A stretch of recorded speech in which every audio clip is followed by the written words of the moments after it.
Облыс орталығында спутник бірінші саяжайшыларының өтініші орындалды. Ендігі кезекте олар жылдаға қайталанатын су басу қаупінен құтқарылатын болды. Айта кеткен жөн, облыс әкімінің есебінде бұл мәселе саяжайшылардың тарапынан көтерілген болатын. Қала тұрғындары әсіресе көздері ашылмайтын судың сорылып алмайтынын жеткізген еді. Бұл мәселе облыс басшысының тікелей мұрындық болуымен қолға алынды.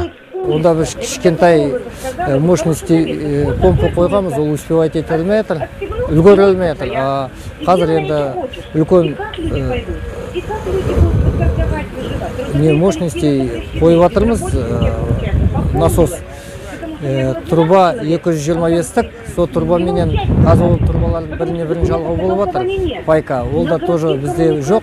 Өзімізді біз басқа бір организациялардан келісіп, оны соны жасап жатырмыз. Қалада бізге керек труба да болмады.